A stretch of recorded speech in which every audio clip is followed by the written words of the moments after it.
বন্ধুরা, কেমন আছো তোমরা? ভালো আছো তো? আমি ভালো আছি। দেখো, আজকে ছোট ছোট এরকম ইলিশ মাছ এনেছিল। সেই মাথাগুলো আমি নুন হলুদ মাখিয়ে তেলে মাথাগুলো একটু ভেজে নিচ্ছি। এটা দিয়ে একটা রেসিপি বানাবো, তাই ভাবলাম তোমাদের সঙ্গে শেয়ার করি। তোমাদের অনেক ধন্যবাদ যারা আমার চ্যানেলটা দেখছো, যখন যা ইচ্ছে লাইক কমেন্ট শেয়ার করছো। আজকে যে রেসিপিটা রান্না করছি তোমরা দেখে বলো কেমন হয়েছে। ভালো লাগলে কিন্তু অবশ্যই জানিও। চলো, মাথাগুলো ভাজা হয়ে গেছে, এগুলোকে প্রথমে তুলে নিই।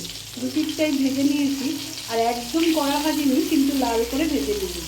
এগুলো এবার তুলে নেব। এইদিকে দেখো, বাটির মধ্যে আমি গাঁঠি আর আলু কেটে নিয়েছি ডুমো ডুমো করে। চলো রান্না করি।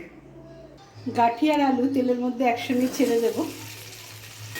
এগুলোকে একটু ভালো করে ভেজে নেব, একদম লাল করে ভেজে নেব। কড়া ভাজা না, কিন্তু প্রত্যেকটা তরকারির মধ্যে একটু লাল লাল দাগ চলে আসলে তারপর তরকারিটা সুন্দর করে ভেজে নিয়ে মশলা দিয়ে কষাবো।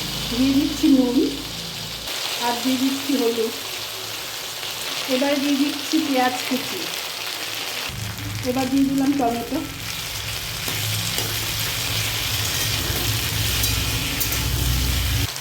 এবার দিয়ে দিচ্ছি কাঁচা লঙ্কা। এবার দিয়ে দিচ্ছি আদা আর অল্প রসুন, এটা পেস্ট করে নিয়েছি, এটা দিয়ে দিলাম।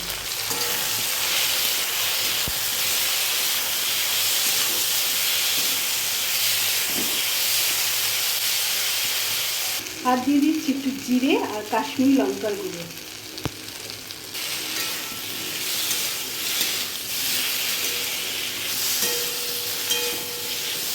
সামান্য জল দিচ্ছি।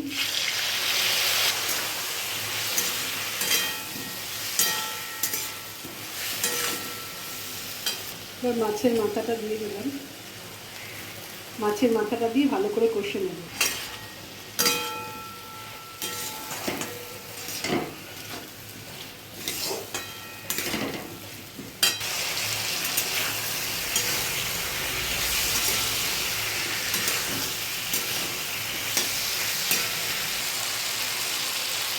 মশলাটা ভাজা হয়ে গেছে, এবার আর 2 মিনিট মতন কষে নেব।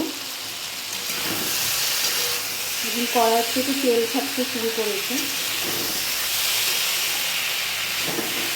মশলাটা কষানো হয়ে গেছে, এবার জল দিয়ে দেব। জল দিয়ে দিলাম। খুব বেশি জল দেব না, খুব বেশি জল দিলাম না, কেন সেদ্ধ হতে যতটুকু জল লাগবে, তারপর গা মাখা মাখা থাকবে। এখন ঢেকে দেব। বন্ধুরা, হয়ে গেছে। দেখুন বন্ধুরা, একদম মাখা মাখা হয়েছে। ভালো হয়েছে না? অল্প ঝোল আছে, একটুখানি লাগবে ঝোল। কেমন হয়েছে বন্ধুরা জানাবেন কিন্তু কমেন্ট করে অবশ্যই।